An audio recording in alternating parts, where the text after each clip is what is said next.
Concept क्या है ionic equilibrium का। इसमें इक्विलिब्रियम में आयंस होता है, तो आयंस किसके साथ इक्विलिब्रियम में होगा? तो वैसा केमिकल मॉलिक्यूल जो सॉल्यूशन में यानी जिसको डिजोल्व करें तो वो आयंस में टूटे। जैसे NaCl के बारे में आपको पता है कि वाटर में डालते हैं तो Na+ और C- टूट जाता है ना। तो होना चाहिए एक तरफ केमिकल मॉलिक्यूल होना चाहिए। तो वही मॉलिक्यूल जो सिर्फ आयंस होते हैं ना, उसी में जो इक्विलिब्रियम इस्टेब्लिश होगा उसी को आयनिक इक्विलिब्रियम कहेंगे।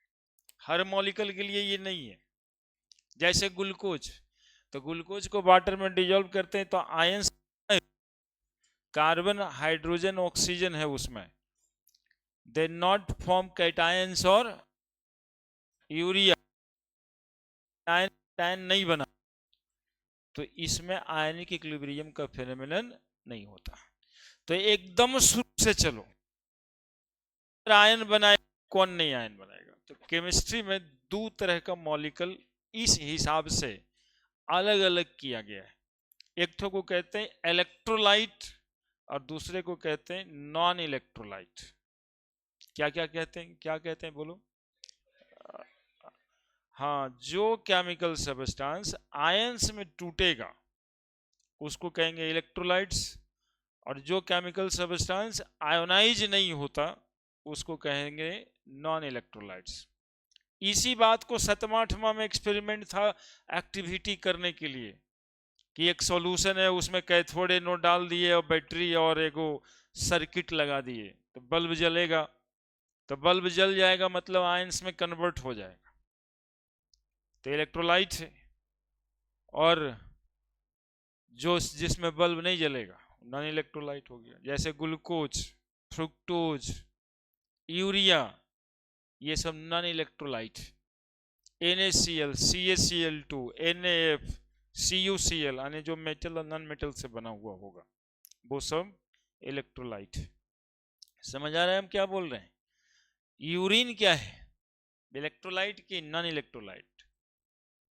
देखना, दो शब्द बोलना है, यूरिन और urea. Urea is non electrolyte जबकि यूरिन इज, हाँ एक वो सिनेमा आया था ना वो, हाँ उसमें देखो कैसे करंट लगा दिया था वो, है ना। तो इलेक्ट्रोलाइट है यूरिन, आ यूरिया वाला नॉन इलेक्ट्रोलाइट। तो केमिकल सब्सटेंस को पहले हम लोग इसमें दो भाग में बांटेंगे। केमिकल सब्सटेंस को दो भाग में बांटेंगे आयनिक इक्विलिब्रियम समझने के लिए। आयनिक इक्विलिब्रियम का डिफिनीशन ही बना रहे हैं। केमिकल सब्सटेंस को कितने भाग में बांटना है? दो भाग में। एक को कहेंगे हम इलेक्ट्रोलाइट और दूसरे को कह देना नॉन इलेक्ट्रोलाइट। एक को कहेंगे इलेक्ट्रोलाइट, दूसरे को कह देंगे नॉन इलेक्ट्रोलाइट। ठीक है। इलेक्ट्रोलाइट किसको कहेंगे? तो जो आयंस में कन्वर्ट हो जाएगा, जो केमिकल मॉलिक्यूल आयंस में कन्वर्ट हो जाएगा। केमिकल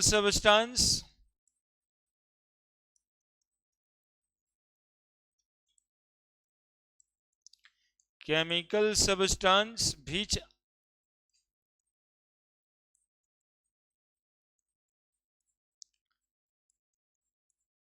आयोनाइजेज लिख दें या बीच कन्वर्टेड, पूरी बात लिख देते हैं तो लोग भूल जाता है। बीच converted into ions in the solution, in the solution यानी पहले से तो सॉलिड ही होगा जब उसको वाटर में डिजोल्व करेंगे, सॉल्यूशन जब उसका बनाएंगे, है ना। इन the solution chemical substance which convert into ions in the solution known as electrolyte। और इसी के वजह से ये सब्सटेंस इलेक्ट्रिसिटी का कंडक्शन है ना, chemical substance which not converted and which not converted into ion, chemical substance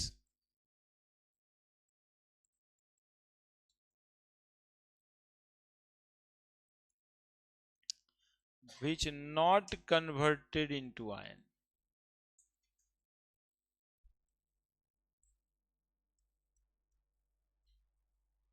not converted into ions in the solution,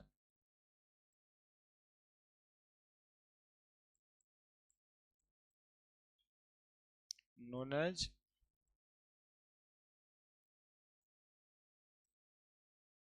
non-electrolytes, है ना, इलेक्ट्रोलाइट्स लिख देना, नॉन इलेक्ट्रोलाइट्स, ये कंडक्ट इलेक्ट्रिसिटी, इसकी प्रॉपर्टीज हो जाएगी कंडक्ट इलेक्ट्रिसिटी,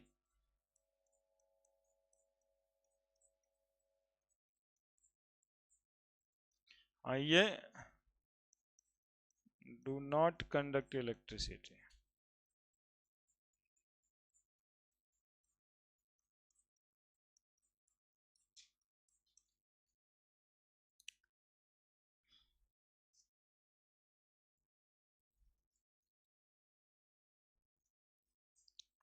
बिल्कुल साफ अंतर है दोनों में, एक इलेक्ट्रिसिटी का कंडक्शन करेगा और दूसरा इलेक्ट्रिसिटी का कंडक्शन नहीं करेगा। इलेक्ट्रोलाइट दो तरह का होता है जी,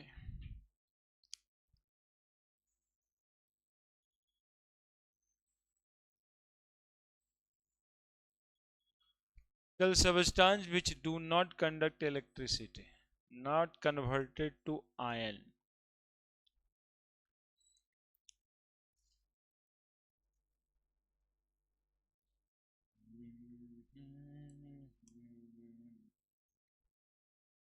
do not conduct electricity,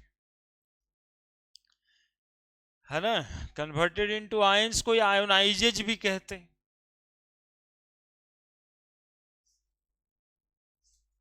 converted into ions को ही क्या कह देते हैं, आयोनाइजेज, आयंस में कन्वर्ट होता है। अब ये जो इलेक्ट्रोलाइट्स है ना, बातें समझ में आ गया होगा, वो 7th 8th में साइंस यही सब तो था पढ़ना, कोई केमिकल सब्सटेंस बैटरी से बल्ब जला देता है, कोई नहीं जलाता, जो नहीं जलाता वो नॉन इलेक्ट्रोलाइट, जो जला देता है वो। अब इलेक्ट्रोलाइट दो तरह का होता है, one is called strong electrolyte, other is called weak electrolyte, है ना। मेरा शुरू होना है अभी बाकी, इसमें एग्जाम्पल लिख दो, तो एग्जाम्पल एक दो सबस्टांस लिखने से क्या फायदा, आयनिक सबस्टांस इलेक्ट्रोलाइट्स होता है ना। हम लोग आयनिक सबस्टांस जितना भी एग्जाम्पल देखे थे,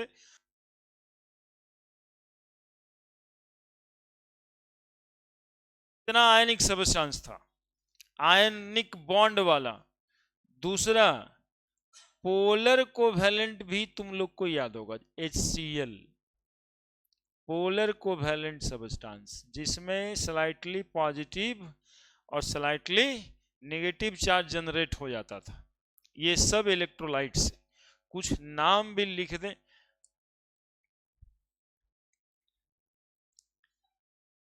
बातों को थोड़ा समझना चाहिए, फैब्रिकेशन यही बात है, याद कुछ रहता नहीं है, इसीलिए याददाश्त तो कमजोर होता ही है, उस पर कोई बात नहीं है। अब NaCl हम लिखे तो 12-13 को कंपाउंड तुमको ध्यान में आ जाना चाहिए, 16 को कम से कम याद है, वो पूरा चार्ट बनाए थे, और पूरा एक इधर से मेटल और उधर का नॉन मेटल मिलाए थे आयनिक कंपाउंड्स का एग्जाम्पल्स में, जितना मेटल है और वो सब नॉन मेटल के साथ, है ना, जैसे KCl, CaCl2, MgCl2, MgBr2, समझ रहे हैं ना। इधर फ्लोरीन क्लोरीन है, बोले Na2O, K2O, ये सब ZnCl2 तक याद है, जान सीडी देख रही होगी, याद है पूरा Zn तक, सोडियम पोटेशियम से स्टार्ट करना है और कहाँ तक जाना है, आयरन क्लोराइड। ये सब जितना भी क्लोराइड होगा, फ्लोराइड होगा, ब्रोमाइड होगा, जितना होगा, जितना तुमको याद आ रहा है, they all are the electrolytes. Fluoride, chloride, bromide, iodide, metal chloride, metal fluoride, metal bromide और आयोडाइड, ये सब इलेक्ट्रोलाइट्स होगा। और इधर में pure covalent substance, example is pure covalent substance, या तुम उसको कहते हो नॉन पोलर कोवैलेंट, एक ही बात है दोनों, है ना। आप लोग को हम परसेंटेज आयोनिक करेक्टर, फैजांस रूल, ये सब बातें भी किए हैं। जितना भी वो सब था चार्ज में सेपरेट होने वाला, सब इसी का एग्जाम्पल, उसका इसका। जैसे कोई पूछे मीथेन, अरे भाई तो मीथेन में कार्बन पे प्लस होना है कभी क्या, जितना हाइड्रोकार्बन है, खाली मीथेन नहीं, जितने मॉलिक्यूल में कार्बन और हाइड्रोजन के बीच बॉन्ड है, they all are non electrolytes, they all are non electrolytes, है ना, जितना में कार्बन और हाइड्रोजन के बीच बॉन्ड है। इसके साथ ये सब जो मॉलिक्यूल दिखे, glucose, sucrose, C12H22O11, urea NH2CONH2, these all are non electrolytes, है ना। अब इसमें जो पोलर कोवेलेंट आ गया ना, तो देखो CH3COH, ऑक्सीजन और हाइड्रोजन के बीच बॉन्ड पोलर होगा, तो ये वाला इलेक्ट्रोलाइट होगा। C2H5OH है ऑर्गेनिक मॉलिक्यूल, लेकिन इलेक्ट्रोलाइट है ना। ऐसा का खतरनाक रहता है HCl, H2SO4, NaOH, hydroxide, sulphate, chloride, ये इलेक्ट्रोलाइट्स होगा।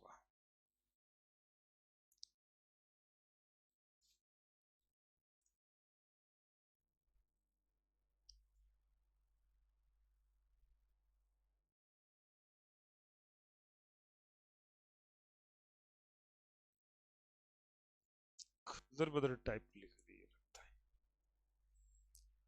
कलर भी ठीक ना है, थोड़ा अच्छा कलर में लिखे।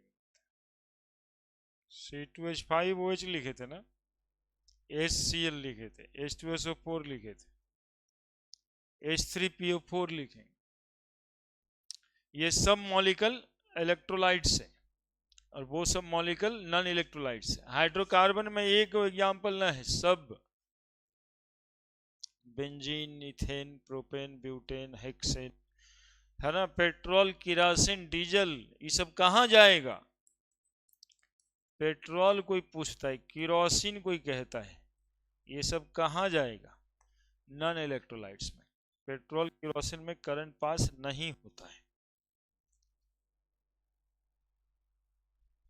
है ना।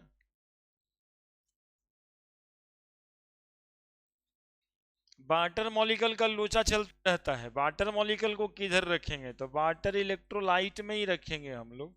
एगो कहेगा प्योर वाटर, डिस्टिल्ड वाटर, तो उसको नॉन इलेक्ट्रोलाइट में रखें, है ना। डिस्टिल्ड वाटर, ये सब के लिए एक्सपेरिमेंट किए हैं आप लोग।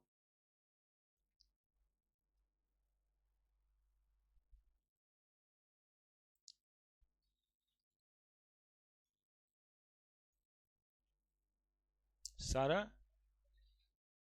हाँ, OH यहाँ पे बॉन्ड है, तो ऑक्सीजन हाइड्रोजन की वजह से है ना। अल्कोहल से लेना देना क्या है, देखो कि केमिस्ट्री में ये सब चीजें कुछ सीख लेना है। ऑक्सीजन हाइड्रोजन के बीच बॉन्ड है, इसीलिए एसिड भी इलेक्ट्रोलाइट था, है ना। तो ऑक्सीजन हाइड्रोजन के बीच बॉन्ड है, तो बॉन्ड कैसा हो जाएगा, पोलर कोवेलेंट, है ना, तो आयंस में कन्वर्ट हो जाएगा।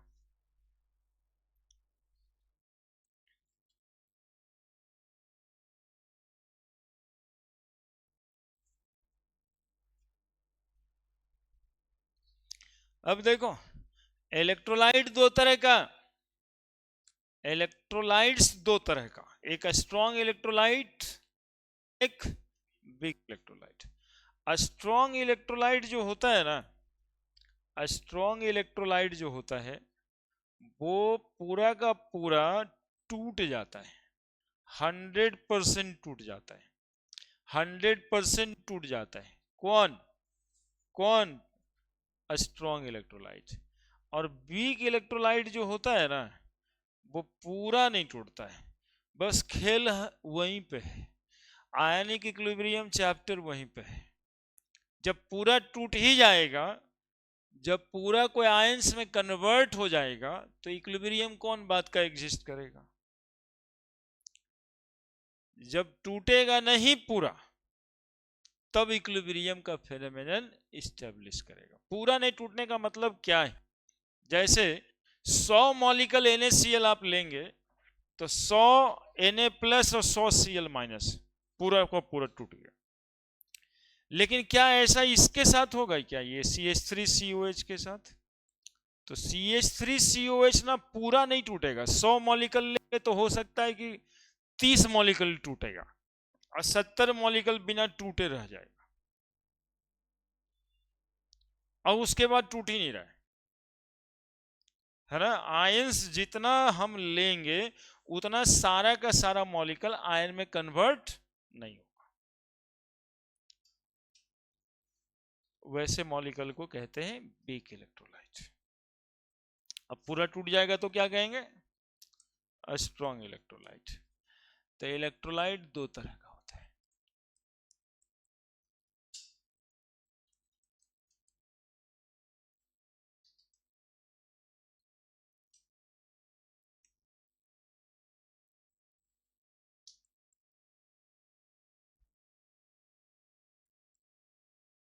एक होता है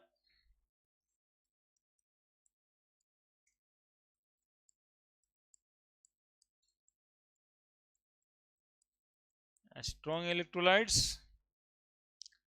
और दूसरा होता है वीक इलेक्ट्रोलाइट्स। तो स्ट्रॉन्ग इलेक्ट्रोलाइट्स और दूसरा होता है वीक इलेक्ट्रोलाइट्स। तो स्ट्रॉन्ग इलेक्ट्रोलाइट्स क्या होगा? तो बोलेंगे सर ऐसा इलेक्ट्रोलाइट जो 100% टूट जाता है, जिसका डिग्री ऑफ डिसोसिएशन 1 होता है। डिग्री ऑफ डिसोसिएशन पढ़ाए हैं, जितना नंबर ऑफ मॉलिक्यूल टूटेगा बटा टोटल नंबर ऑफ मॉलिक्यूल लिया हुआ, तो जितना लिया उतना सारा का सारा टूट गया 100%, तो उसको कहते हैं स्ट्रॉन्ग इलेक्ट्रोलाइट। और उस 100% से यदि एक को वो कम टूटा तो हो जाएगा, यानी 100 लिए, 100 मॉलिक्यूल लिए, सुनते रहिएगा मेरी बात को, प्रोसेस में लीजिएगा, और 99 मॉलिक्यूल कहीं टूट गया, एक वो मॉलिक्यूल बच गया, वो भी वीक इलेक्ट्रोलाइट है। यदि कोई स्ट्रॉन्ग इलेक्ट्रोलाइट है तो अल्फा सीधा 1 आना चाहिए, और 1 से थोड़ा भी कम हो तो उसको क्या कहेंगे हम? Weak electrolyte. अब वीक इलेक्ट्रोलाइट का भी एक रेंज होगा, कितना कमजोर, 10% जो टूट रहा है वो ज्यादा कमजोर, 70% जो टूट रहा है ज्यादा मजबूत हो जाए। और तो H2SO4 को किधर रखें? स्ट्रॉन्ग की तरफ की वीक की तरफ। HCl कहाँ रखें? वीक की तरफ जाएगा, है ना। होता तो स्ट्रॉन्ग इलेक्ट्रोलाइट है। कैसे? हमने अभी क्या कहा, जब 99 टूट गया तब भी क्या है वो 100% टूटेगा तभी ये स्ट्रॉन्ग है। तो मोस्ट ऑफ इलेक्ट्रोलाइट चला जाता है आयनिक वाला को छोड़ करके वीक इलेक्ट्रोलाइट में। जैसे NaCl है तो स्ट्रॉन्ग है, H2SO4 है, HCl है वीक। लेकिन कितना समझ रहे हो वीक मतलब एकदम से कमजोर, वैसा वाला वीक नहीं। 99% टूटा, 90% टूटेगा कोई तो वीक में भी मजबूत हुआ, ठीक है। चूंकि बॉन्ड वहां पे पोलर कोवेलेंट है और इधर वाला सबका बॉन्ड आयनिक, जो मोस्ट आयनिक कंपाउंड्स होते हैं वो स्ट्रॉन्ग इलेक्ट्रोलाइट्स होते हैं। तो इसमें 2-3 पॉइंट लिखा जाता है कि the electrolyte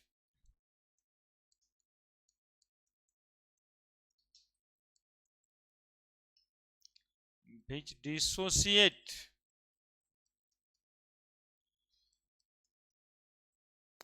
into their ions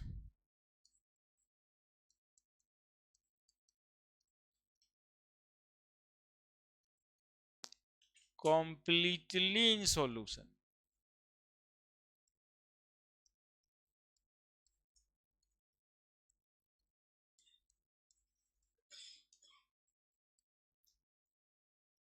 Known as a strong electrolyte. है ना?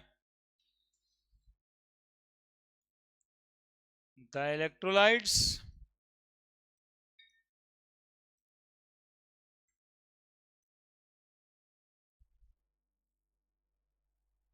which dissociate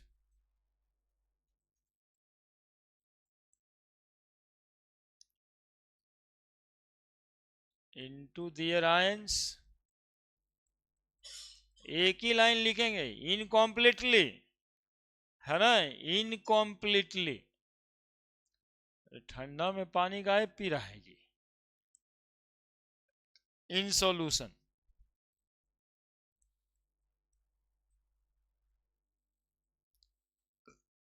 known as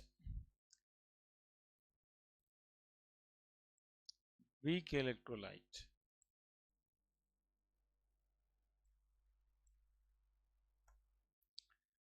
The electrolyte will dissociate into the ion completely in solution, known as a strong electrolyte.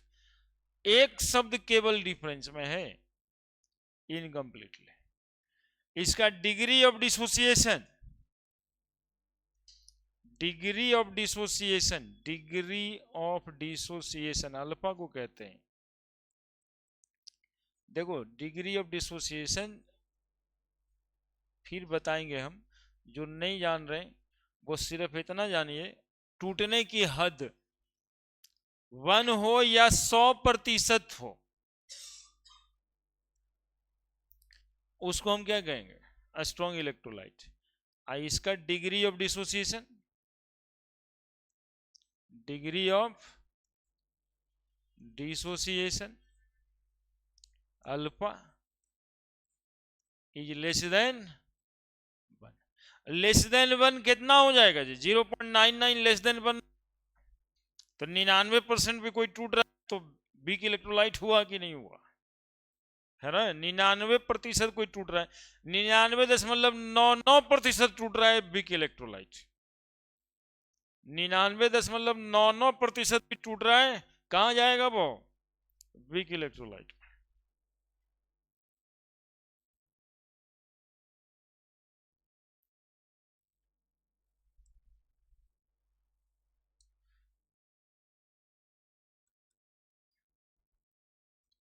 तो इसका एग्जाम्पल्स क्या हो जाएगा सर? अब तो most आयनिक, सबसे पहले इसमें इसका डिसोसिएशन का फिनोमेनन इरिवर्सिबल होता है, इसका डिसोसिएशन का फिनोमेनन रिवर्सिबल होता है ना? फिनोमेनन ऑफ डिसोसिएशन या आयोनाइजेशन, फिनोमेनन ऑफ आयोनाइजेशन या dissociation is irreversible,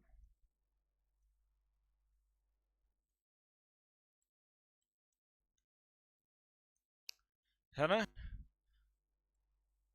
phenomenon of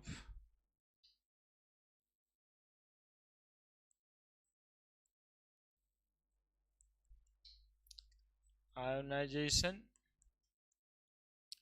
or dissociation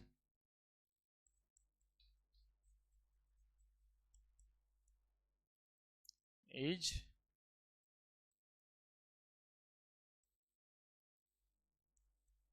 रिवर्सिएबल।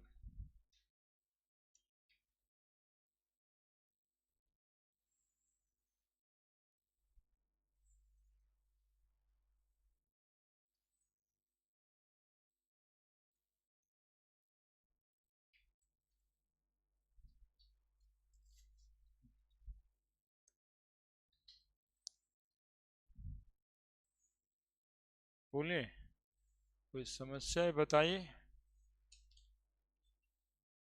फिलहाल एक ही है।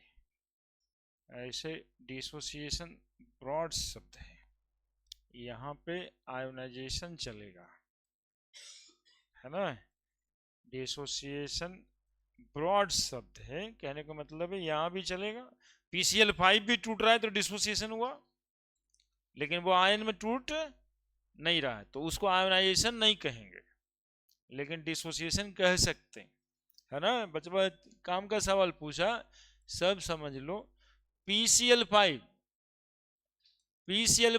टूट करके देखा था ना, PCl3 + Cl2 हो जाता था क्या। HI टूट कर करके H2 + I2 हो जा रहा है, तो इसको डिसोसिएशन कहेंगे, आयोनाइजेशन नहीं कहेंगे, क्योंकि ये आयन में कन्वर्ट नहीं हो रहा है, तो डिसोसिएशन है।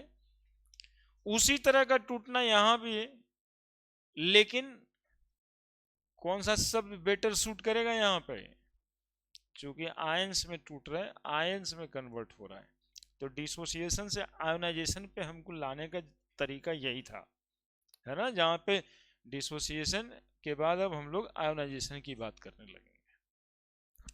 तो डिग्री ऑफ जो डिसोसिएशन होगा ना, वही डिग्री ऑफ क्या बन जाएगा, आयोनाइजेशन, वही बन जाएगा डिग्री ऑफ आयोनाइजेशन। चूंकि यहां आयंस में कन्वर्सन है, उस डिसोसिएशन फेनोमेनन को हम क्या कहते हैं, आयोनाइजेशन, है ना। डिसोसिएशन पहले से पढ़ चुके, क्लियर है। Phenomenon of ionization is reversible. अब बोलो सर कैसे, एग्जाम्पल्स कब दीजिएगा, तो अब एग्जाम्पल्स देखिए आप। जब फेनोमेनन रिवर्सिबल हो जाता है बच्चा, जब फेनोमेनन रिवर्सिबल हो जाता है तभी ना इक्विलिब्रियम स्टैब्लिश्ड होगा। बोलिए, अब यहां पर NaCl टूट रहा है, Na+ और Cl- में, ऐसे नहीं टूट रहा है, पानी में टूट रहा है, H2O में, है ना। इधर वाले को Na+ बेटर एक्वस लिखते हैं ब्रैकेट में, AQ, और Cl- भी ब्रैकेट में AQ लिखते हैं, है ना। NaCl तो पहले सॉलिड ही रहता है, लेकिन ये पूरा का पूरा टूट गया, यानी 100 मॉलिक्यूल लिए थे, 100 का 100 टूट गया। जब तक सॉल्यूशन में रहेगा ये दोनों जुड़ करके NaCl ना बनेगा, that is the meaning of irreversibility. NaCl जब तक पानी में रहेगा क्या बन के रहेगा, Na+ कंबाइन करके NaCl वो नहीं बनाएगा, उसका एक भी मॉलिक्यूल ना बनेगा। इधर क्या होता है, CH3COH एसिटिक एसिड है क्या, जब इसको पानी में डालते हैं तो ये CH3CO- एक्वस, एक्वस बार बार नहीं लिखेंगे, आपको अपने से समझ जाना है, H+ एक्वस। यहां पर ये मतलब है कि CH3COH को जब पानी में डालते हैं तो ये टूट के एसीटेट आयन और हाइड्रोजन आयन में कन्वर्ट होता है, एसीटेट आयन बोलेंगे इसको, ये तो हाइड्रोजन है ही है, और ये एसीटेट आयन और हाइड्रोजन आयन मिल के क्या बना देता है, एसिटिक एसिड। हो सकता है कि आप 100 मॉलिक्यूल लिए इसको तो 30 मॉलिक्यूल टूट गया एसीटेट आयन में और H+ में, और 70 मॉलिक्यूल बिना टूटा हुआ है, और दोनों में इक्विलिब्रियम आ गया। मतलब अब जितना वो टूट के इधर बनाएगा ये दोनों जुड़ के वो बनेगा, लेकिन यहां ये दोनों जुड़ के वो नहीं बनाएगा, तो इस केस में इक्विलिब्रियम आता है आयंस और इलेक्ट्रोलाइट्स के बीच। That phenomenon is called as ionic equilibrium. The phenomenon of equilibrium which established in between ions and electrolyte known as ionic equilibrium. तो ionic equilibrium का कहानी कहाँ शुरू होगा? वीक इलेक्ट्रोलाइट में। स्ट्रॉन्ग इलेक्ट्रोलाइट भी कंप्लीट छोड़ देना है ना।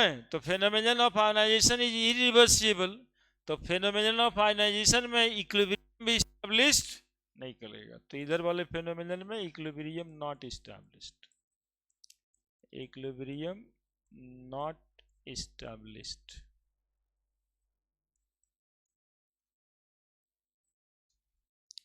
यहाँ पे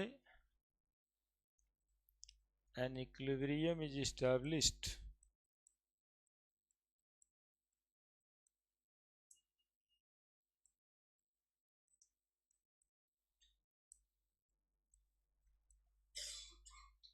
in between the ion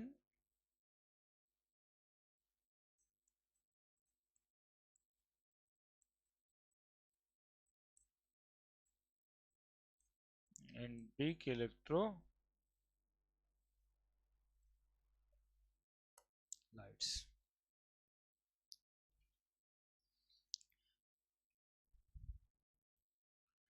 equilibrium नहीं स्टेब्लिश करेगा कहाँ पे? बोलेंगे सर साल्ट वाले सॉल्यूशन में जो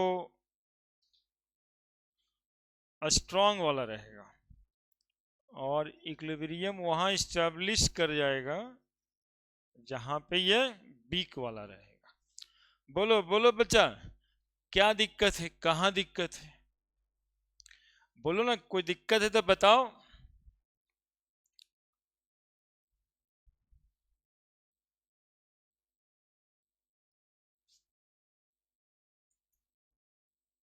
तो इतना बेसिक जानकारी के बाद इस चैप्टर का डिफिनीशन जानेंगे हम लोग कि the phenomenon of equilibrium is established in between the ions and electrolytes known as ionic equilibrium.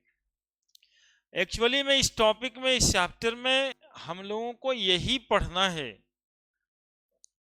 कि किसका डिग्री ऑफ डिसोसिएशन या डिग्री ऑफ आयोनाइजेशन कितना है। उस हिसाब से हमें पता लगाना है कि कौन उससे स्ट्रॉन्ग एसिड है कि वह स्ट्रॉन्ग बेस है। चैप्टर का मकसद है वो, है ना। कोई एसिड है, कोई बेस है, that is a strong acid, strong base.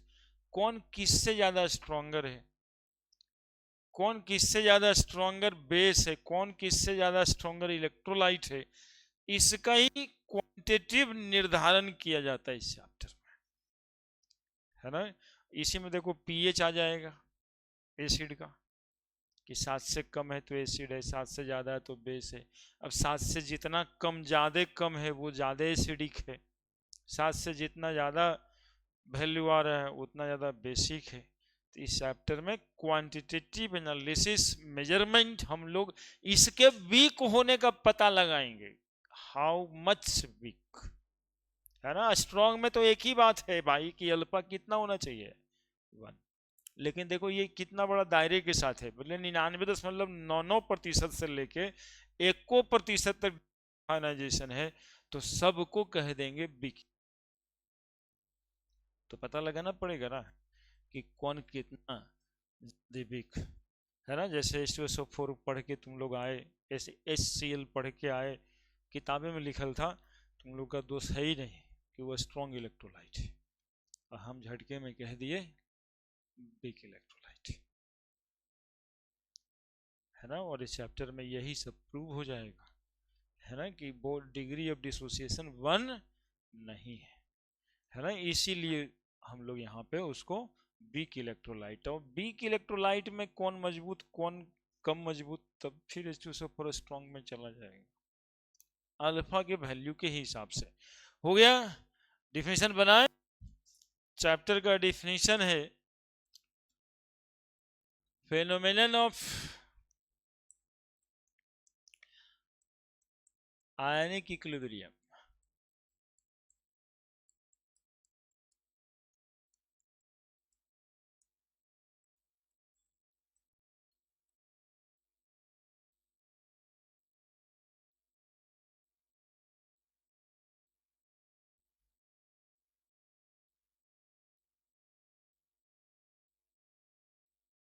which established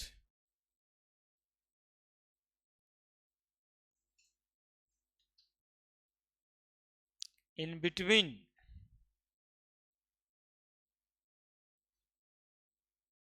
ions and their electrolyte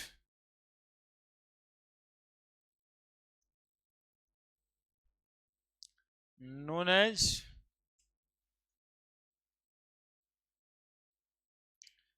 ionic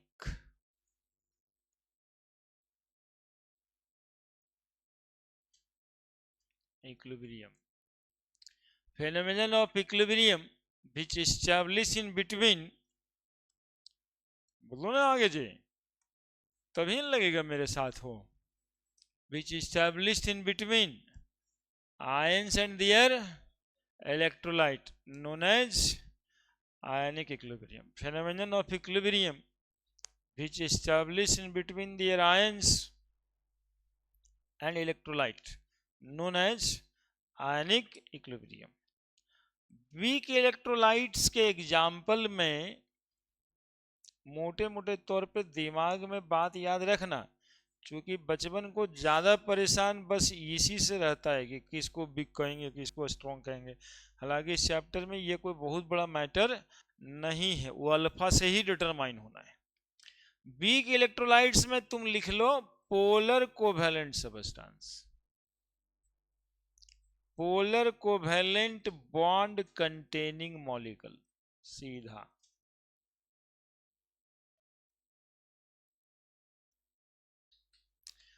जिस भी मॉलिक्यूल में पोलर कोवैलेंट बॉन्ड है वो सब कहां पे आएगा, वीक इलेक्ट्रोलाइट, क्योंकि कम नेगेटिव और पॉजिटिव चार्ज उस पर था भी नहीं, स्लाइटली था।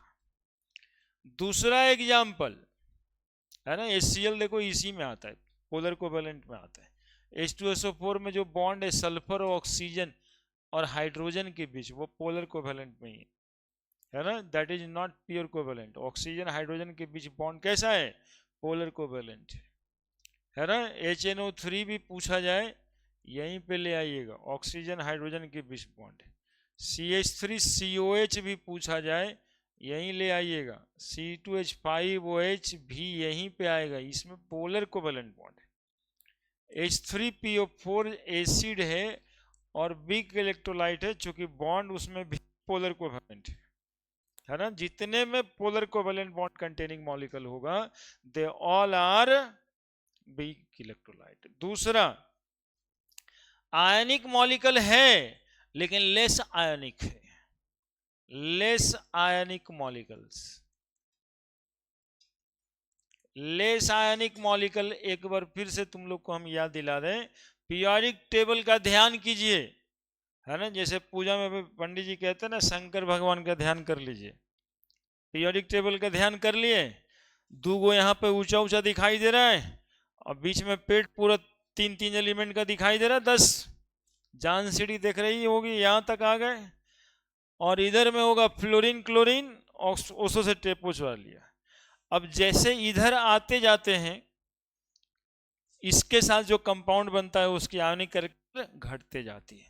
आयनिक लेस आयनिक मॉलिक्यूल जैसे CuSO4 के लिए पूछा जाए, CuCl2 के लिए पूछा जाए, ZnCl2 के लिए पूछा जाए, PbOS के लिए पूछा जाए, PbCl2 के लिए पूछा जाए, जो भी मेटल राइट साइड में है वो सब के लिए पूछा जाए नॉन मेटल के साथ, तो कैसा कंपाउंड बनाएगा वो, लेस आयोनिक। और ऐसा मॉलिक्यूल कंप्लीटली सॉल्युबल नहीं होगा, है ना, इसके मॉलिक्यूल पूरा का पूरा नहीं टूटेंगे।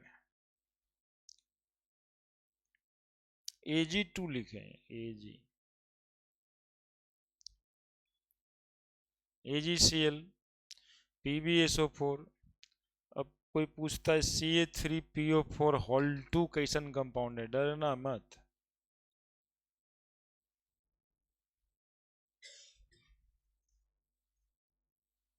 है ना। पोटेशियम नाइट्रेट, सल्फेट, ये सब जो भी ऑक्सीजन हाइड्रोजन के बीच वाला बॉन्ड वाला होगा, they all are the polar covalent. तो स्ट्रॉन्ग इलेक्ट्रोलाइट्स में किसको रखा जाए भाई? बोले सर NaCl KCl को रखना दीजिए, बाकी बात खत्म है ना। NaCl KCl को रख दीजिए, वही स्ट्रॉन्ग इलेक्ट्रोलाइट है।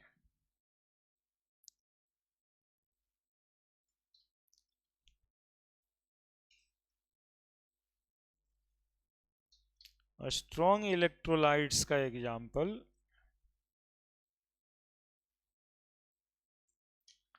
most of the ionic molecule, most of the strong ionic molecule, ionic molecule, ionic substance है ना। जैसे NaCl KCl है ना, NaCl KCl KF AgF तो यहीं पे आएगा, KgF का भाई इसलिए लिख दिए AgF, AgF KgF का भाई साहब है ना, वो उधर जाएगा। NaF, हाँ वो सोना बेचता था, ये चांदी बेचता है AgF। हाँ AgF Ag2O लिख दें, Ag2O लिखे, हाँ इसको हम फिर से लिख देते AgCl AgF, ले AgNO3 सर, सिल्वर नाइट्रेट उधर जाएगा। कौन वाला क्या लिखे हैं बताओ ना। AgCl के बाद Ca3PO4 होल 2,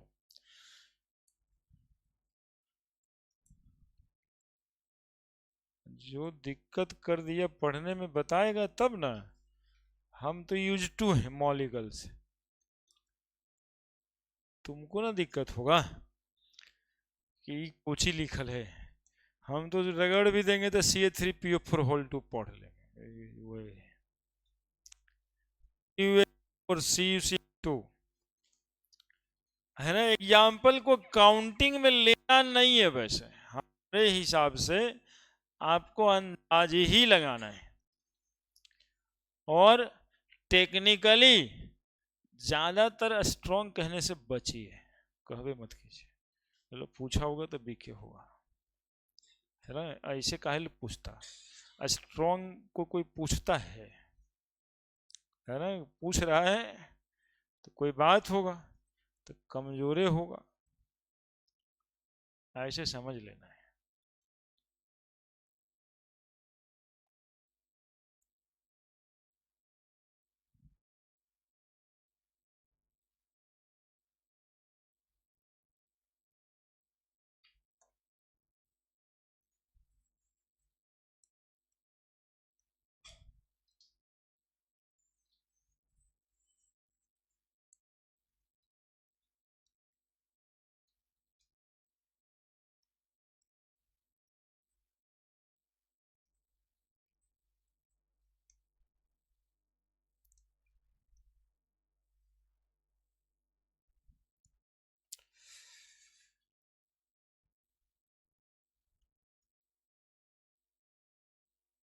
मोटे मोटे तौर पे समझ गया होगा।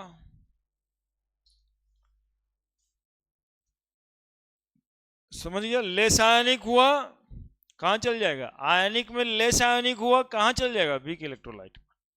ज्यादा आयनिक स्ट्रॉन्ग आयनिक हुआ, तो स्ट्रॉन्ग आयनिक जनरली कौन होता है, ग्रुप 1 और ग्रुप 2 वाला मेटल हाइड्रोजन के साथ, दे विल स्ट्रॉन्ग। तो स्ट्रॉन्ग इलेक्ट्रोलाइट हो गया, वीक इलेक्ट्रोलाइट्स हो गया। कार्बन वाला कोई कंपाउंड तो होता नहीं है, ये वाला है इसलिए कि ये वाला H निकलता है। यही सब हम लोग इस चैप्टर में पढ़ने वाले हैं। बड़े हो गया।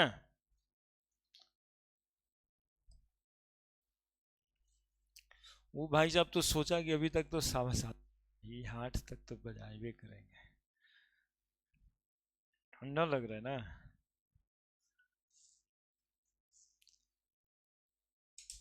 बात तो सही, ठंडा तो सुबह में 9 बजे तक और शाम में 6 बजे के बाद अचानक से ठंडा पड़ जाता है। कश्मीर घूमने जाता है लोग, वहां सब दिन सुनते हैं ऐसे नहीं रहता है, नहीं ओवर कोट लॉन्ग कोट सब पहन के रहता है। और कश्मीर की वादियां कितना सुंदर होता है, ऐसे ऐसे बोलते रहता है सब। मतलब झूठे प्रचार किया गया होगा घूमने के लिए, ऐसे कोई सुंदर कैसे होगा, देखने का तो मन ही नहीं करता, सुंदर कैसे होगा। घर में रहे नहीं। हम एक्चुअली में ये बात कर ले सोच रहे थे कि बताइए इतना ठंडा यहाँ 8-9 डिग्री सेंटीग्रेड, कश्मीर में शायद ऐसे ही रहता है सब दिन, इससे भी ज़्यादा रहता है। तो फिर यहाँ आता काहे के लिए है वहाँ इस कनकनाहट में।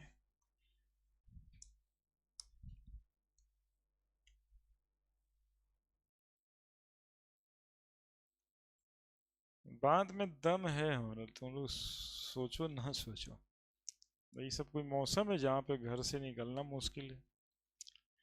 अब देखिए आप आयनिक इक्विलिब्रियम में एक एग्जाम्पल लेते हैं, डिग्री ऑफ आयोनाइजेशन। अब हम लोग बात को थोड़ा सा इधर आ जाएंगे, degree of ionization alpha, dissociation से हट गए आयोनाइजेशन पे आ गए, होता वही है लेकिन यहाँ पे आयंस में कन्वर्ट होता है, इसलिए आयोनाइजेशन। डिसोसिएशन एक ब्रॉड टर्म है, ऐसे समझेंगे। क्योंकि आप लोग 10वां में पढ़े थे कि कोई भी मॉलिक्यूल यदि एक मॉलिक्यूल है और दो में टूट जाए तो सबको क्या कहते हैं, डिसोसिएशन। ए बी बराबर ए प्लस बी, है ना, उस हिसाब से डिसोसिएशन। लेकिन यहाँ पे आयंस में टूटता है, इसलिए क्या बोलेंगे, बोलो, ionization, degree of ionization alpha. तो अल्फा इज इक्वल टू, फिर से वही बात लिखेंगे, number of molecule dissociated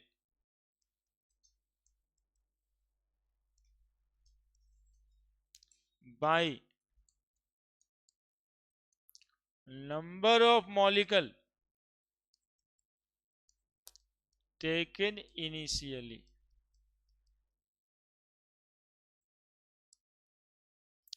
alpha, हम आपको बताएं कि number of mole is directly proportional to number of molecule. तो जैसे नंबर ऑफ मॉलिक्यूल लिखा हुआ है वैसे ही क्या लिखेंगे, number of mole of electrolyte. अब और नजदीक आ जाते हैं, इलेक्ट्रोलाइट पे आ जाते हैं।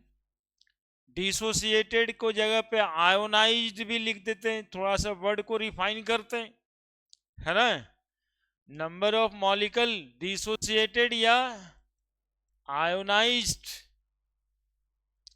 अब खाली आयोनाइज्ड बाय क्या लिखें, number of mole of electrolyte taken initially. अरे ऊपर से नीचे आए, तुम लोग को समझ आया ना, देखो। अरे नहीं आया तो हम है ना यहाँ पे यार। नंबर ऑफ मोल बराबर क्या होता है, एन बाई एवोगाड्रो नंबर। तो नंबर ऑफ मॉलिक्यूल है, तो नंबर ऑफ मॉलिक्यूल क्या होगा, n into n a by again number of molecule taken initially n into n a. तो एन ए कट नहीं गया, तो खाली नंबर ऑफ मोल बचा जितना आप डिसोसिएट किए, और नंबर ऑफ मोल जितना आप इनिशियली लिए थे, n by n dash. N a number को कोई बदलेगा।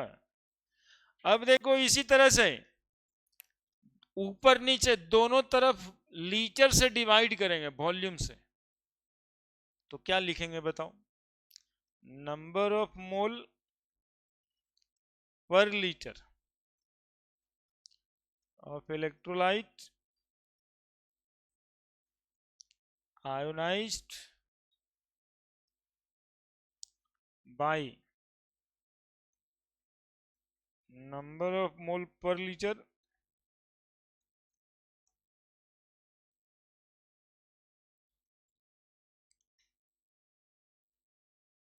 of electrolyte taken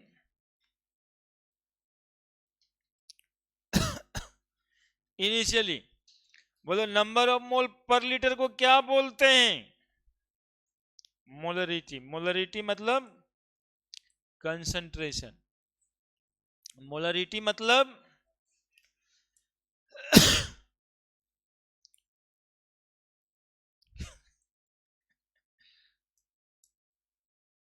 बात तुम्हारा एग्जैक्टली सही है बच्चा, लेकिन हम लोग भी क्या है ना कि बड़ी मजबूरी में रहते हैं कि नहीं सिलेबस है, बच्चा है, इसको यदि हम सेप ना दें तो ये तो सूतेगा घर में, इसलिए परेशान रहते हैं। नहीं तो हम और तुम दोनों आदमी खुश तो रहवे करें। Alpha concentration of electrolyte.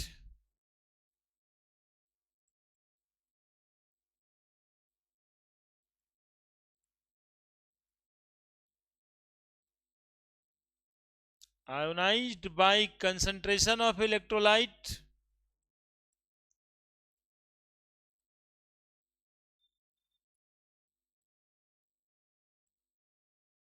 taken initially, है ना? यही अल्फा को हम लोग लिख देंगे C by C, C dash by C, C dash by C।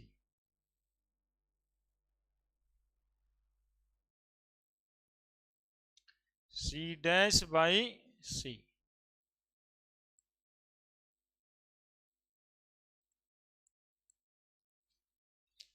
तुम यार पनिया का इतना पी रहा है यार, ज्यादा ठंडा नहीं हो जाएगा?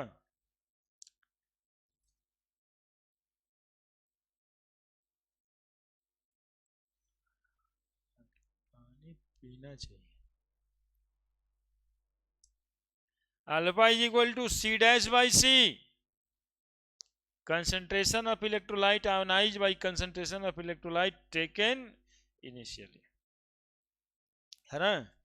तो कितना आयोनाइज्ड होगा किसी समय पे पूछा यदि जाए, that is equal to C dash is equal to C alpha, है ना?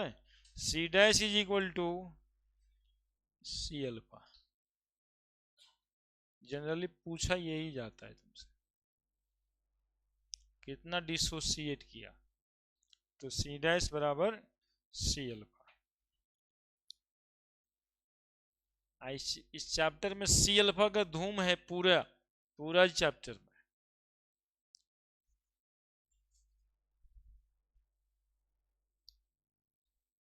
एक और बात बता दें, अल्फा जिसका ज्यादा होगा, इस बात का मतलब है डिग्री ऑफ आयोनाइजेशन ज्यादा होगा। किसी का डिग्री ऑफ आयोनाइजेशन 10%, किसी का डिग्री ऑफ आयोनाइजेशन 99% भी हो सकता है। जिसका जितना डिग्री ऑफ आयोनाइजेशन ज्यादा होगा उतना ही ज्यादा वो स्ट्रॉन्ग इलेक्ट्रोलाइट कहलाएगा, वीक में स्ट्रॉन्ग कहलाएगा। क्योंकि जहां डिग्री ऑफ डिसोसिएशन लगा हुआ है, इसका मतलब वो कंप्लीट आयोनाइजेशन में नहीं जा रहा है। अब कहेंगे कि जिसका अल्फा ज्यादा होगा वो स्ट्रॉन्गर इलेक्ट्रोलाइट होगा। इसका ये मतलब नहीं है कि हम वो वाला स्ट्रॉन्ग इलेक्ट्रोलाइट की बातें कर रहे हैं। कौन वाला? जिसका अल्फा ऑलरेडी 1 होता है, उसमें तो अल्फा की चर्चा ही नहीं। तो एक और पॉइंट लिख दिया जाए, as the value of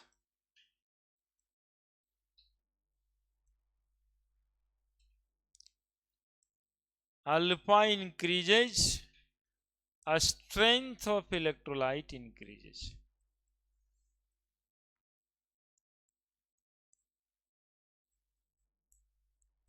A strength of electrolyte increases. As the value of alpha increases, ऊपर का साइन है, समझ जाएगा सब। As the value of alpha increases, as the value of alpha increases, a strength of electrolyte increases. मन करे तो जोड़ लो, strength of weak electrolyte increases.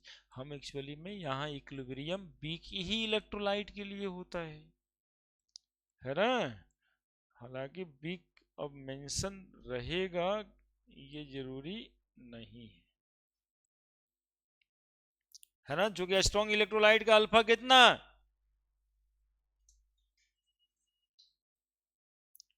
ये तो लिख भी किए एक बार। For a strong electrolyte alpha is equal to,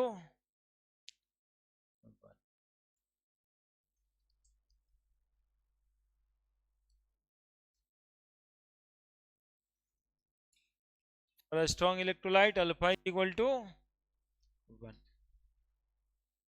सीधा 1 से थोड़ा भी कम ना।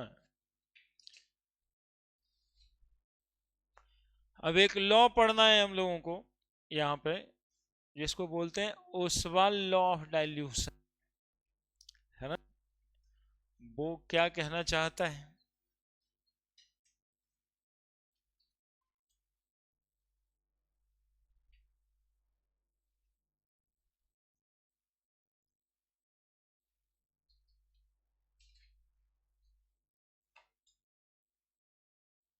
बड़े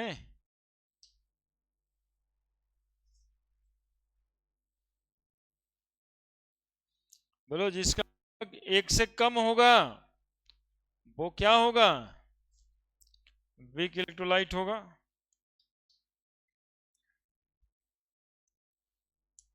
है ना। जिसका अल्फा 1 से कम होगा वो वीक इलेक्ट्रोलाइट होगा।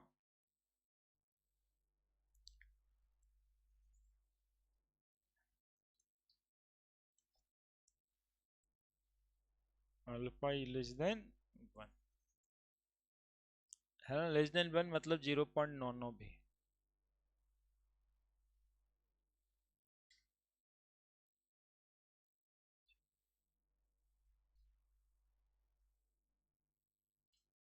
किसी का अल्फा 1 से कम मतलब क्या समझेंगे, वीक इलेक्ट्रोलाइट। अल्फा 1 स्ट्रॉन्ग, और ग्रेटर देन 1 भी होने का चांस है। अरे कैसे होगा, number of molecule dissociated by number of molecule taken initially, तो जितना लिए उससे ज्यादा कभी टूटेगा क्या, तो 1 से ज्यादा कभी आई भी नहीं करेगा, है ना। 1 आ जाएगा। इसी में मल्टीप्लाई 100 कर दोगे ना तो उसको परसेंटेज अल्फा कहें। परसेंटेज आयोनाइजेशन 1 है, इसका मतलब कितना है, 100%। लेस देन 1 है, इसका मतलब क्या है, लेस देन 100%, है ना। यहाँ पे 1 लिखे, परसेंटेज में जाए तो 100%। क्लियर है, सब बात क्लियर है। तो हम लोग यहाँ पर किस इक्विलिब्रियम की बात करेंगे, तो जो वीक इलेक्ट्रोलाइट और उसके आयंस के बीच कन्वर्ट हो रहा है। स्ट्रॉन्ग को भूल ही जाना है। Now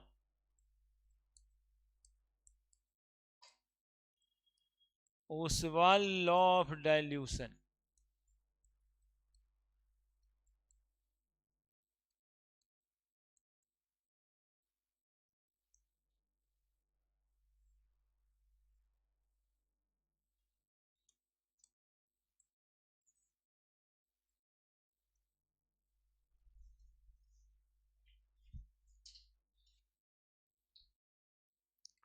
Oswal law of dilution.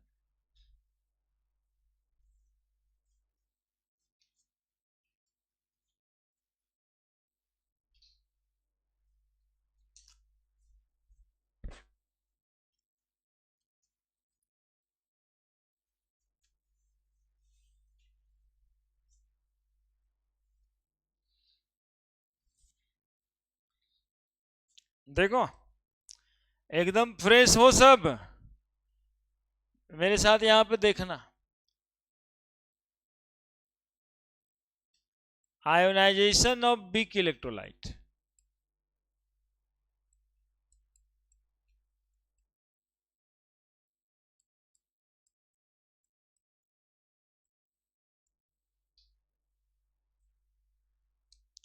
पहले देखिएगा, लिखेगा नहीं, गड़बड़ हो जाएगा। एक मॉलिक्यूल है वीक इलेक्ट्रोलाइट CH3COH ले लेते हैं, है ना। इसको पानी में डालते हैं,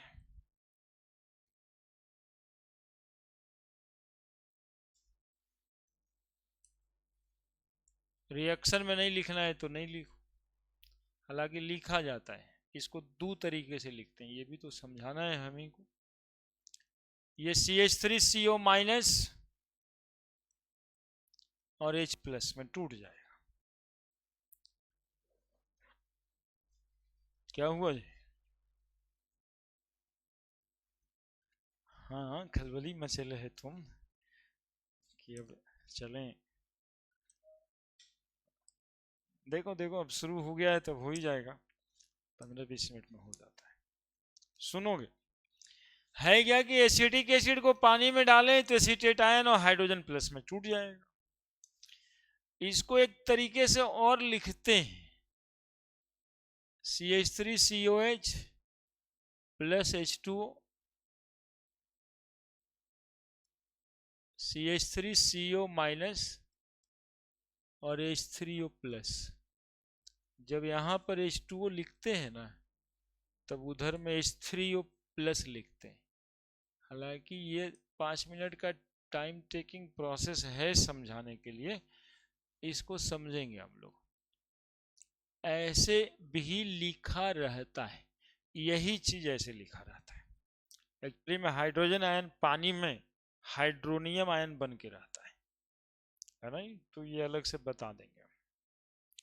फिलहाल ओसवाल साहब कर लो, मान लीजिए टाइम t बराबर 0 सेकेंड पे, मान लीजिए टाइम t बराबर 0 सेकेंड पे, 0 सेकेंड पे इसका कंसंट्रेशन हम लोग C लिए थे, है ना। कंसंट्रेशन क्या लिए थे? Initial concentration taken. अल्फा का फॉर्मूला में लिख रहे थे ना अभी हम लोग, तो इनिशियल कंसंट्रेशन कितना लिए थे? C। इसी को टाइम t बराबर 0 सेकेंड पे लिखते हैं। अल्फा इसका डिग्री ऑफ डिसोसिएशन है, अल्फा इसका उतना टूटने के बाद इक्विलिब्रियम आ जाता है, तो कंसंट्रेशन एट इक्विलिब्रियम कितना होगा ये बताना है। जब आप लिए थे तो ये सब तो कुछ होगा नहीं, होगा जी? अरे जब हम एक क्वेश्चन लिए, सीधा मतलब कि एगो चाय का कप है, इसमें हम एसिटिक एसिड लिए, तो पहले तो खाली एसिटिक एसिड ने लिए। जब ये टूटने लगेगा पानी मिलाने से, पानी मिलाएंगे इसमें, तब ये टूटने लगेगा तो एसीटेट आयन और H+ में टूटेगा, ठीक है। तो शुरुआत में तो 0 0 ही होगा। अल्फा इसका डिग्री ऑफ डिसोसिएशन है, तो बताइए हमको कंसंट्रेशन इक्विलिब्रियम पे कितना होगा? बोलिए, कोई बोलिए। C लिया हुआ था, C तो लिया हुआ था, शुरुआत में कितना लिए हुए थे हम? C माइनस जितना डिसोसिएट कर गया, ये अभी तो पढ़े थे ना, concentration dissociated C', concentration of electrolyte ionised बराबर कितना? C alpha. तो C में से कितना घटा दें? C अल्फा, ठीक है। ये कितना बनेगा? बोलेंगे सर जितना वो टूटेगा उतना ही बनेगा, तो ये कितना बनेगा? C alpha. और ये कितना बनेगा? बस इतनी कहानी है। बोलिए समझ आया या फिर कोई दिक्कत है? लिए कितना थे? C। मान लो एक नोमेरिकल वैल्यू से ये 2 मोल पर लीटर लिए थे, मान लिए 20% टूट गया, कितना टूट गया? अब कितना बचाव है इक्विलिब्रियम पे? 2 मोल से बताओ कितना बच गया अब? तो कहेंगे सर 2 तो आप लिए थे और 2 मोल का 20% टूट, तो 2 मोल का 20% लगा दीजिए यहाँ पे, कौन बड़का मैथ है। तो 2 - 2 गुना 20/100 लिखना पड़ेगा कि नहीं लिखना पड़ेगा, हमको ये बताओ। तो पूरा न्यूमेरिकली ये सॉल्व हो करके 4/10, 10 मतलब 4, 1.6 आएगा। बोलो इसी बतवा को C - C अल्फा पे रखें तो C था 2 -2 अल्फा, 20% को हम लोग क्या लिखेंगे बताओ, 20/100, 20/100 बराबर 0.2। बताओ ये फॉर्मूला से सेम ही ना आ रहा है। तो ये जो मैथमेटिकल कैलकुलेशन है उसी को आसान करने के लिए ये फॉर्मूला बनाया गया है ना। तो क्या ही कहने में दिक्कत है, ये C है, इक्विलिब्रियम पे कितना बचेगा बोलिए। अरे C माइनस 2 मोल लिए 20% टूटा, तो कितना मोल बचा यहां पे, तो 1.6 मोल। इधर से आया इधर से अलग आता है क्या, ये बात समझ में आया। तो अब ये भी आएगा। बोलेंगे सर ये कितना बना, अरे भाई तो 2 मोल का 20% टूटा, तो कितना टूटा बताओ, 0.4 मोल। तो ये 0.4 मोल बनेगा और ये भी कितना बनेगा, 0.4 मोल बनेगा। क्या C अल्फा करने से नहीं आता है क्या, C कितना है 2, अल्फा कितना है 0.2, आ तो गया 0.4। यहां से बनाओ ऐसे सोच के, या फार्मूले पर रख दो सीधा, C कितना दिया अल्फा कितना दिया, ठीक है। 2 गुना 0.2 ये भी बनेगा, समझ आ गया पूरा बात। हाँ अब ये मैथ को हटा रहे हैं और फार्मूले पे आपको ला रहे हैं, C - C alpha.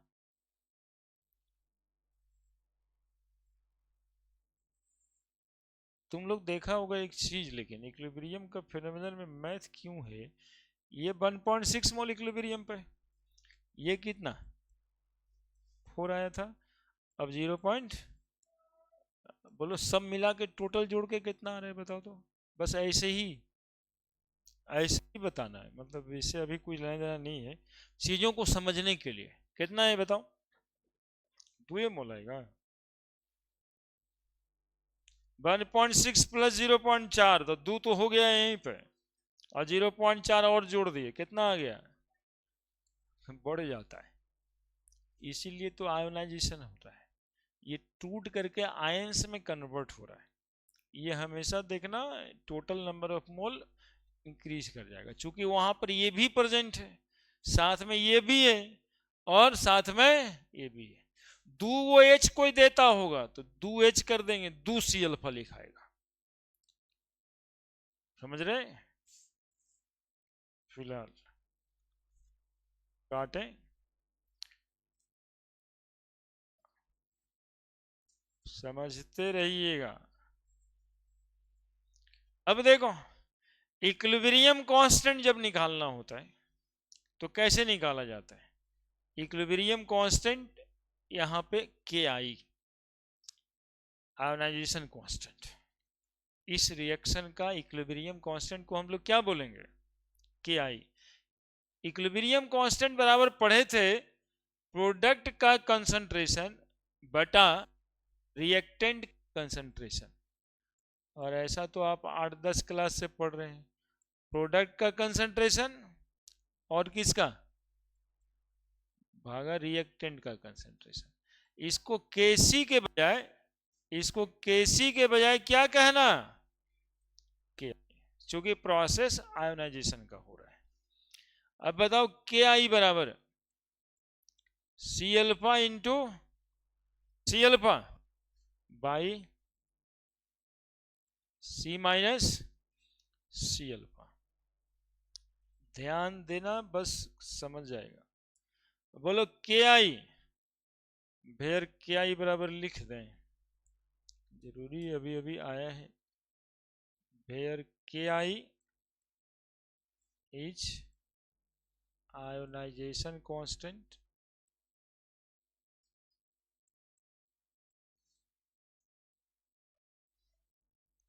and follow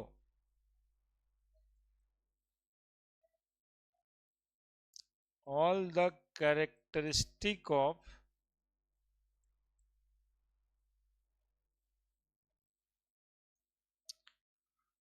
all the characteristics of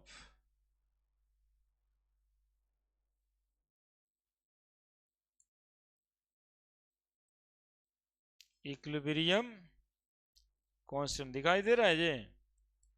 देख के बताओ, दिखाई दे रहा है? नहीं, यही वाला ना?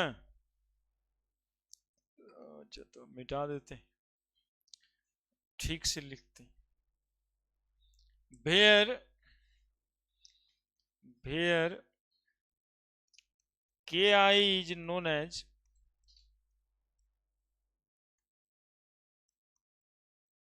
ionization constant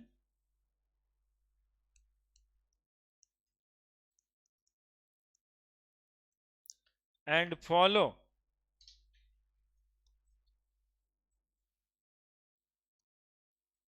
all the characteristics of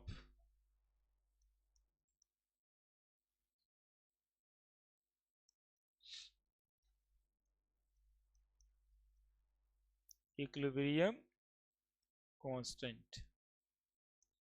देखो तो अब दिखाई दे रहा है? देखना ही तो जरूरी है सबसे पहले। अब बताओ, एक मिनट थोड़ा सा देख ही लेना ना पहले। आप लोग नीचे ही लिखते रहना, ऐसे लिख के जरूरी नहीं है। अब बताओ के आई बराबर क्या निकल के आ रहा है? यहां से बताओगे C alpha into C alpha, और नीचे वो कॉमन होता दिखाई दे रहा है सी इंटू 1 माइनस अल्फा। तो सी से सी कट गया, तो के आई बराबर क्या निकल गया है?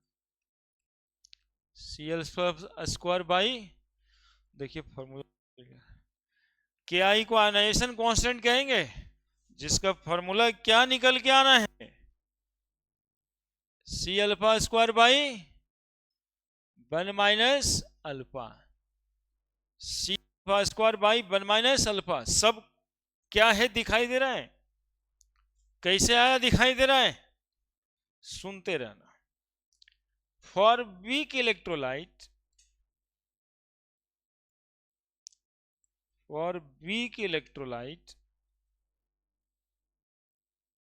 है ना, if alpha is very less than 1, मतलब 0.1, 0.001, 10⁻⁻5, ऐसे करके अल्फा होगा।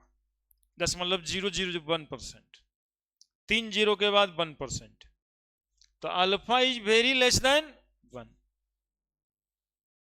यदि, देन अल्फा में बी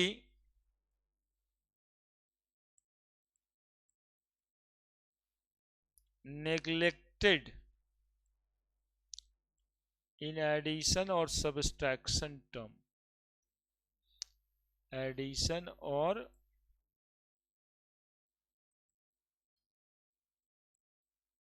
सबस्ट्रैक्शन टर्म, देन क्या लिख सकते हैं हम लोग? बाबू, अरे बाबू सुन लो ना, अल्फा को 1 से कहे बहुत कम है, तो अल्फा को नीचे क्या कर दिए? नेगलेक्ट कर दिए। तो के आई बराबर क्या लिख सकते हैं? बस ज्यादातर क्वेश्चन इसी फॉर्मूला पे हम लोग इस चैप्टर में बनाते हैं।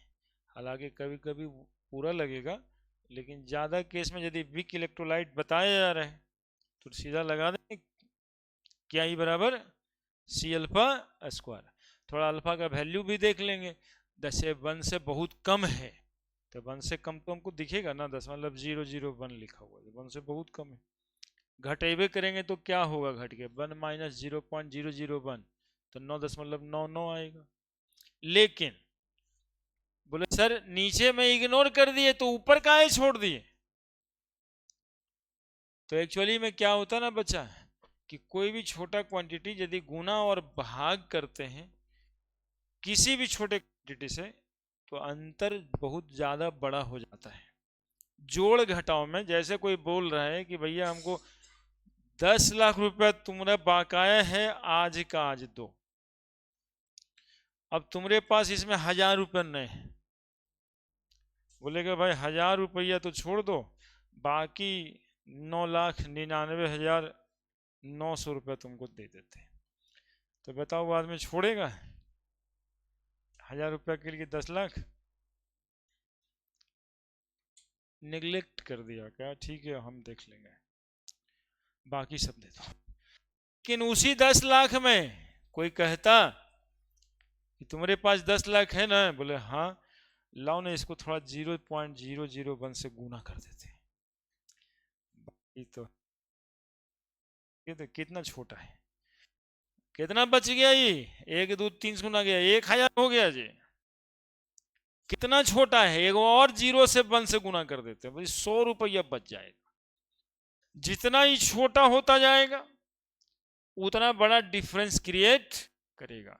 तो गुना और भागा में कभी भी छोटे क्वांटिटी को नेग्लेक्ट नहीं करना होता है ना, कभी भी छोटे क्वांटिटी को नेग्लेक्ट कहाँ नहीं करना होता है, गुना और भागा में। मल्टीप्लिकेशन डिवीजन में कभी भी छोटा क्वांटिटी गुना भागा में कभी भी छोटे क्वांटिटी को आप अनदेखा मत कीजिएगा, नहीं तो 10 लाख 1,000 बन जाएगा। अभी करके बताएं।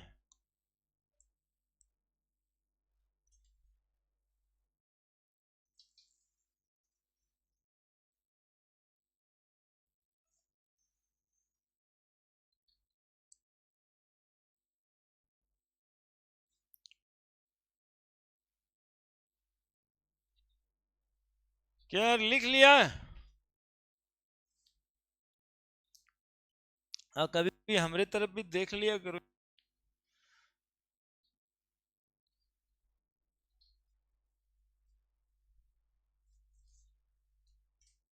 एक एक बात समझ में आना चाहिए, नहीं कहे आएगा।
हो गया?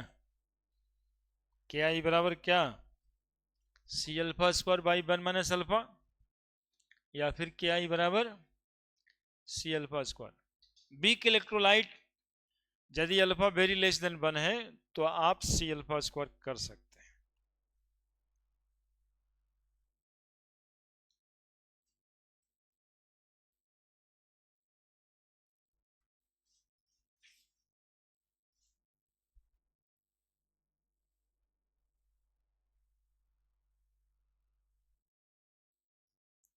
स्ट्रॉन्ग इलेक्ट्रोलाइट के लिए आयोनाइजेशन कांस्टेंट क्या होगा?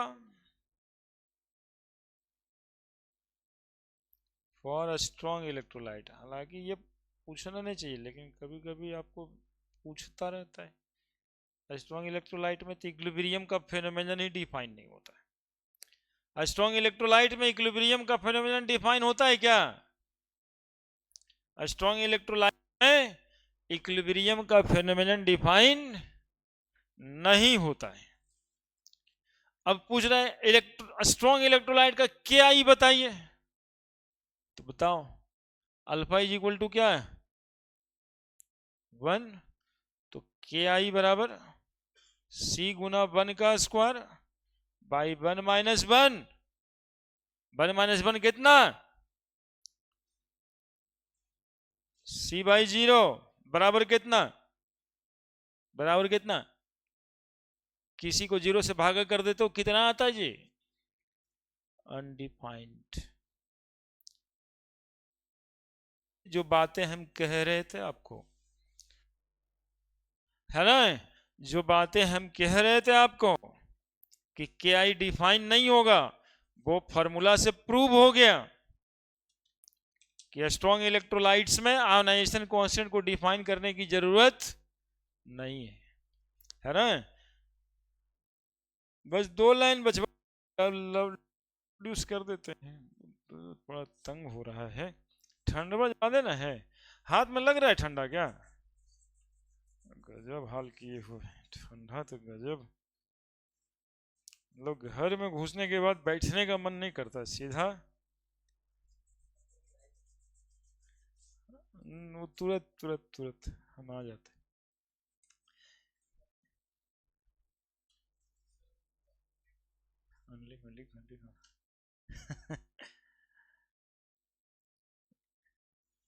में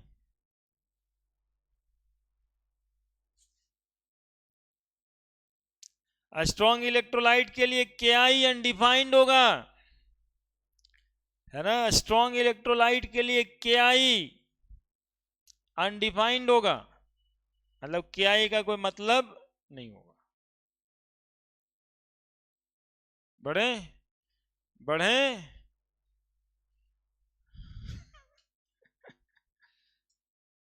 नाम होगा देगा लगता है।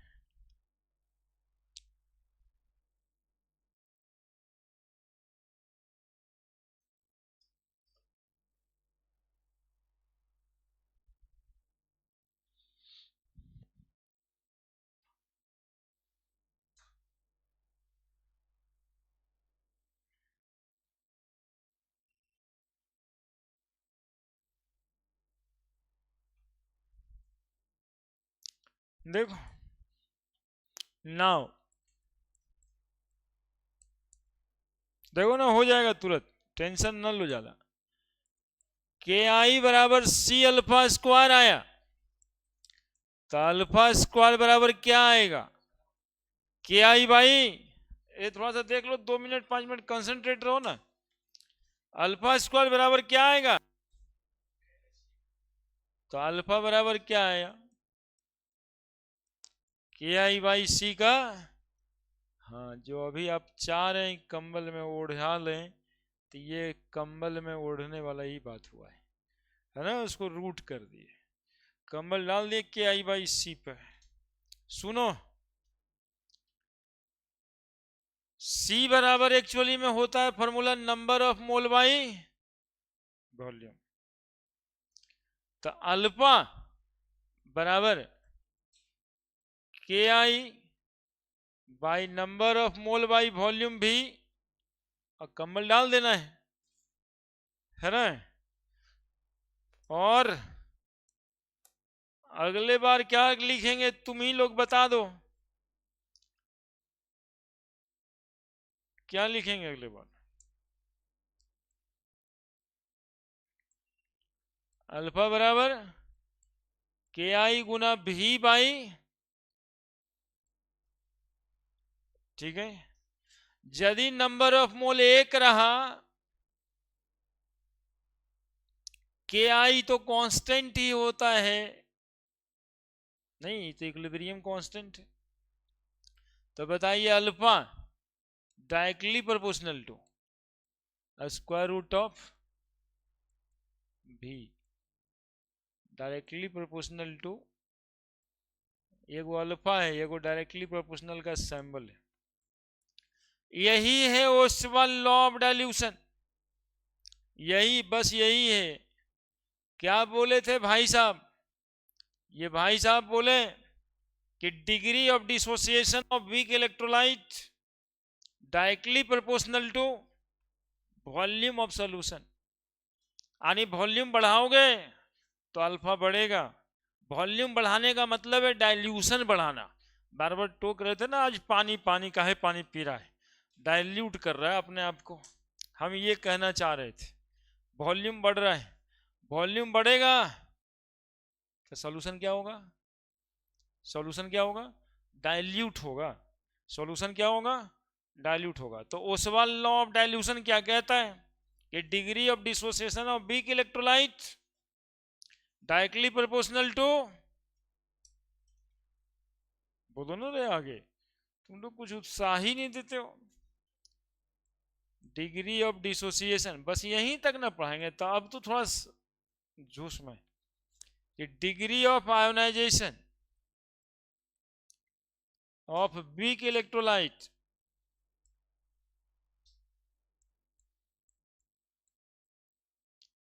आयोनाइजेशन ही लिखना, डिसोसिएशन भी बोलोगे तो अंतर नहीं पड़ेगा। वो कुछ नेका नेका मास्टर सब तेरीज करने लगेगा। डिसोसिएशन है कि आयोनाइजेशन, डिसोसिएशन है कि डिसोसिएशन बड़ा सर ही आता ही। Degree of ionization of weak electrolyte is directly proportional to, बोलो ना जी, डायरेक्टली प्रोपोर्शनल टू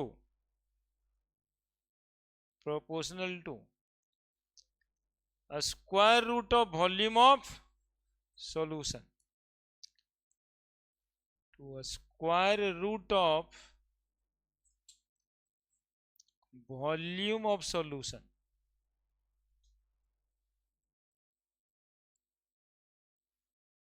और डाइल्यूशन ऑफ सॉल्यूशन,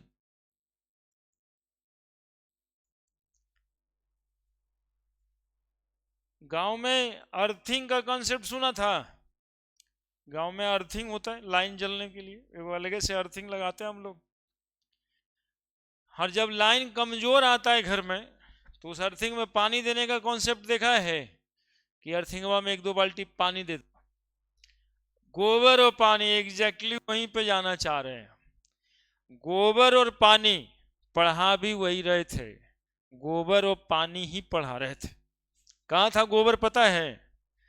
ईरे गोबर गोबर में एसिटिक एसिड होता है, यही गोबर में पाया जा रहा है। आई पानी, गोबर पानी, गोबर पानी ही पढ़ा। अब देखो कहा ना अभी कि हाँ अर्थिंगवा मजबूत करने के लिए गोबर और पानी मिला के दे देता। पानी 2-3 बाल्टा कहते थे दे देने के लिए, बीच बीच में सूख जाता था तो गोबर नहीं मिला था, खाली पानी है डाल दो। यानी हम डाइल्यूट करते थे, वहां पे डाइल्यूशन करते थे हम लोग, वॉल्यूम बढ़ाते थे तो जो वहां सॉल्यूट था घुलता था, और ज्यादा घुल जाएगा यानी ज्यादा पानी डालेंगे तो ज्यादा घुलेगा, तो वो आयंस में कन्वर्ट होगा, टूटेगा ज्यादा, आयोनाइज ज्यादा होगा, डिग्री ऑफ आयोनाइजेशन ज्यादा होगा, आयोनाइज ज्यादा होगा तो घर में करंट ज्यादा आएगा। मेरे बताने से पहले तक उनको नहीं पता होगा, हम खुद ही भी झेले हैं। अर्थिंगवा में पानी दे दो 2 बाल्टा, समझ नहीं आता था कि मतलब इधर कमा तो बल्टवा लेके दौड़ा काहे देते हैं, मतलब पनिया देने से कैसे बढ़ जाता है, और सही में थोड़ा देर में बढ़ जाता था। तो कॉन्सेप्ट तो यही था, लेकिन उसका कारण यहाँ पे था, ओसवाल लॉ है ना। वीक इलेक्ट्रोलाइट में जितना पानी आप डालोगे उतना ज्यादा उसका डिग्री ऑफ आयोनाइजेशन होगा, ठीक है, और वो उतना ज्यादा कंडक्शन ऑफ इलेक्ट्रिसिटी करेगा। अब इसके आगे अगले दिन